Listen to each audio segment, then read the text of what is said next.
జై శ్రీరామ్ అందరికీ నమస్కారం వెల్కమ్ టు న్యూస్ అఖండ నేను మీ కస్తూరి శ్రీధర్ అబ్బా జబర్దస్త్ దుమ్ము లేసిపోయి ఒక ఖతర్నాక్ న్యూస్ తోటి వచ్చిన భలే ఉండా న్యూస్ అయితే అందరూ ఖుషి అయిపోతారు అట్లే ఇంకా అసలు విషయానికి వచ్చా అయోధ్యలో రామ మందిరాన్ని నిర్మించినప్పటికీ మొన్న జరిగినటువంటి పార్లమెంట్ ఎన్నికల్లో భారతీయ జనతా పార్టీ కేవలం 240 స్థానాల వద్దే చతికిల పడిపోయిన సంగతి మనకందరికీ తెలిసిందే.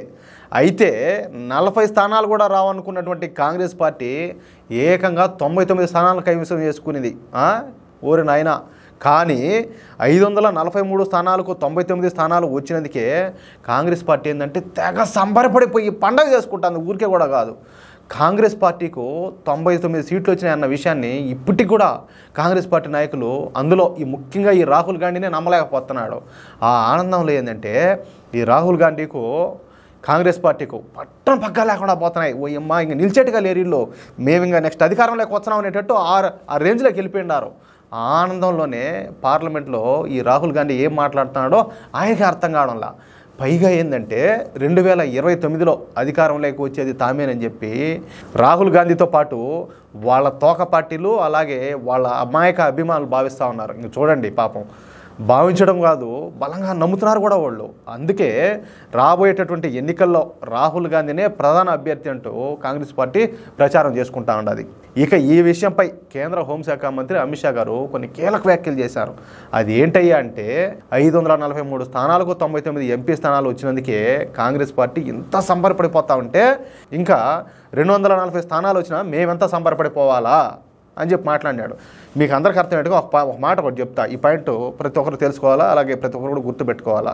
అదేందయ్యా అంటే మొన్న జరిగినటువంటి ఈ 2024 పార్లమెంట్ ఎన్నికల్లో బీజేపీకి వచ్చిన మొత్తం ఓట్లు వచ్చేసి 23,69,00,000. మీకు అర్థమవుతుందా? అలాగే కాంగ్రెస్కి వచ్చిన మొత్తం ఓట్లు వచ్చేసి 13,67,00,000. ఇంక ఎంత తేడా ఉండదు చూడండి, అంటే 10 కోట్ల ఓట్ల తేడా ఉండాలి. అలాంటిది వాళ్ళ కథ చూడబోతే వాళ్ళ సింగారం వాళ్ళ వ్యవహారం ఇంకా మామూలుగా లేవు, అట్టుండాయి. ఓయమ్మ ఇంకా తట్టుకునేట్టుగా లేదు వాళ్ళ కథలు, వాళ్ళ కిలాడి చేష్టాలు. 2029 పార్లమెంట్ ఎన్నికల గురించి కాంగ్రెస్ పార్టీ ఇప్పటి నుండే కలలు కంటాంది. కానీ నేను ఖచ్చితంగా చెప్తా ఉన్నా, 2029లో కూడా గెలిచేది భారతీయ జనతా పార్టీనే. 2029 ఎన్నికల ప్రచారాన్ని కూడా స్వయంగా నరేంద్ర మోడీనే సారథ్యం వహిస్తారని చెప్పినాడు అమిత్ షా గారు.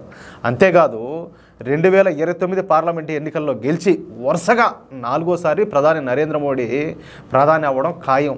ప్రస్తుతం వరుసగా 3 సార్లు గెలిచి ఈయన చీచీ నెహ్రూ ఉన్నాడు కదా, ఆ నెహ్రూ రికార్డును సమం చేసినటువంటి ప్రధాని మోడీ గారు 2029లో మళ్ళీ ప్రధానమంత్రిగా ప్రమాణ స్వీకారం చేసి రికార్డు సృష్టిస్తారు, చరిత్రను తిరగరాస్తారు. ఇది సత్యము, కావాలంటే నా మాటలు రాసి పెట్టుకోండి అంట అమిత్ షా గారు అయితే కీలక వ్యాఖ్యలు చేశారు. పాపం ఈ మాటలు ఎందుకేమో అవతలకు ఒక పక్క కాయలు ఉడుకుతూ ఉంటాయి, అయ్యే గుండెకాయలు. మళ్ళీ ఏంటంటే అదేదో మేకపోతే గంభీరం అంటారు కదా, ఆ మరి పైకేమో గెలిచేది మా రాహుల్ గాంధీనే గెలిచేది, 2029లో కావాలంటే చూసుకోండి మా ఓడే గెలిచాడు మా ఓడే పీఎం అంటారు. అది కథ.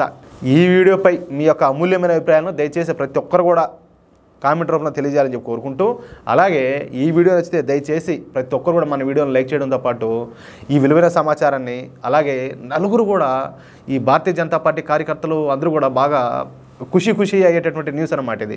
కాబట్టి ప్రతి ఒక్కరికి ఈ న్యూస్ని చేరేలా షేర్ చేయాలని మిమ్మల్ని అందరినీ కోరుకుంటా ఉన్నా. ఇంతవరకు ఎవరైనా కూడా మన ఛానల్ సబ్స్క్రైబ్ చేసుకోకపోతే దయచేసి ప్రతి ఒక్కరు కూడా మన ఛానల్ సబ్స్క్రైబ్ చేసుకోండి.